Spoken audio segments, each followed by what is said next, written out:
Shaq may not think so, but I think the Pistons did something really special last year, and I think they can be even better this year. Welcome in or welcome back. It seems like the Detroit Pistons have been in hell for a very long time, but it looks like they're coming out the other side just fine. And in case somebody forgot, we didn't even get to see this team at its full potential because of the very key injury to Jaden Ivey.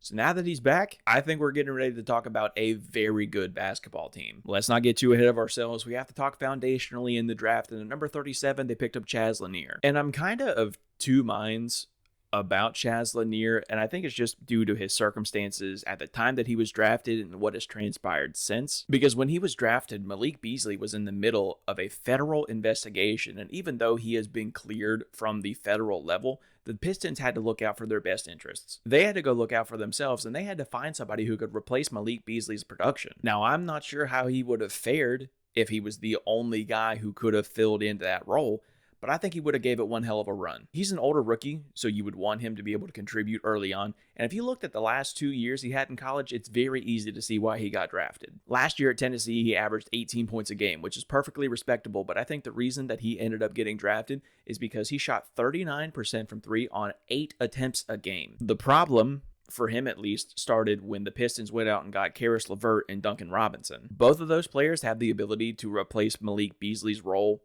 perfectly, so that kind of leaves Chaz in the dark. I think that he'll end up getting a ton of burn in the G League, and hopefully we get to see him in the NBA on a regular basis. The Pistons did have one re-signing in Paul Reed, and unfortunately, I just don't see a lot from him this year. Coming off of last year, he only played 45 games, and he played about 9 minutes a game. And I'm not actually convinced that he'll get more playing time this year, so this is very much a depth role, a fill a position role to me. I think he's a perfectly fine player, but it's really hard to imagine what kind of impact he'll have on this team who's already so talented. Positive note though, B-Ball Paul is one of the best nicknames in the entire league. The Pistons had 3 additions this offseason in Javonte Green, Karis LeVert, and Duncan Robinson. It was pretty clear that the Pistons wanted to bolster their bench this offseason, and with these moves, I think they did that. And the biggest pieces here are obviously Karis LeVert and Duncan Robinson. For Karis LeVert, I think that he'll do what he's always done. He's a pretty solid wing defender, and he's a league average shooter from 3. Last year when he was with Cleveland, he shot 40% from 3, but when he went to Atlanta, it dipped back down to 33%. If he was any more consistent, I would have to imagine that he would get more PT on this roster. But even if he doesn't, having a 3-and-D player on your bench is never a bad idea. The Duncan Robinson move surprised me a lot, though, I won't lie. I don't think that Duncan was this Miami lifer or anything, but Detroit was not on my radar for him at all. I really don't blame him for wanting out of Miami either, though, because he always seemed to catch the short end of the stick. He always got blamed for their losing streaks or their woes or whatever the case was.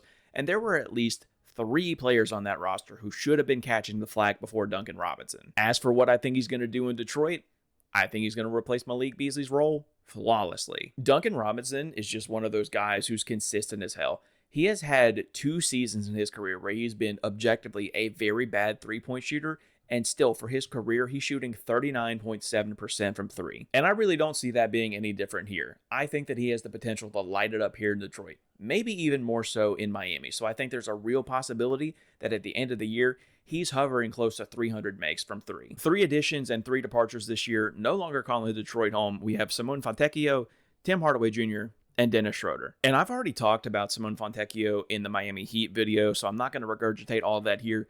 But there's very much a reason why he's not in Detroit anymore. 2 years ago, he showed flashes of brilliance, but very quickly came back down to earth. I think that he can be a really connective piece, a pretty solid role player in Miami, but I'm not expecting much else. And there's also a reason that Tim Hardaway Jr. isn't in Detroit anymore either. I think he's one hell of a player, but last year, he just didn't have it. I would like to think, at least for Nuggets fans' sake, that last year was a fluke.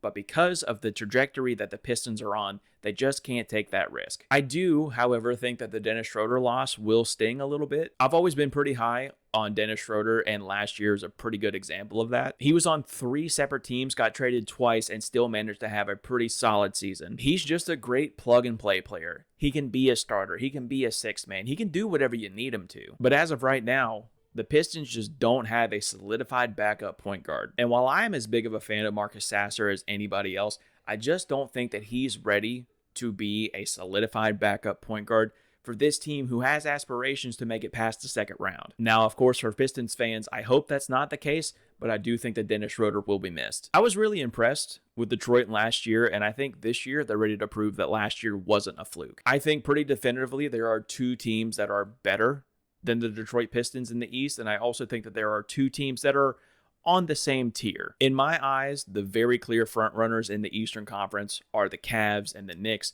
but I also view Detroit on the same level as the Orlando Magic and as the Atlanta Hawks, which means, at least for me, I see a world where they are as high as a 3 seed in the East, and I would be absolutely devastated if they were any lower than the 6 seed. To be this young of a team and be in conversations to be a home court advantage team in the playoffs is really special. I also think that Cade Cunningham is going to put himself in some pretty interesting conversations this year.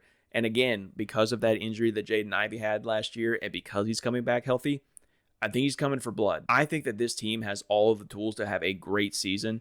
And as a fan of good hoops, I hope they do. But what do you think Detroit's going to do this year? Let me know down in the comments below. While you're down there, check my description. Got a link tree with all of my socials.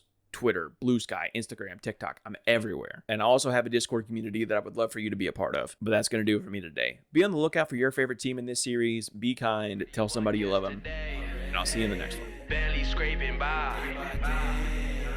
Trying to stop puffing.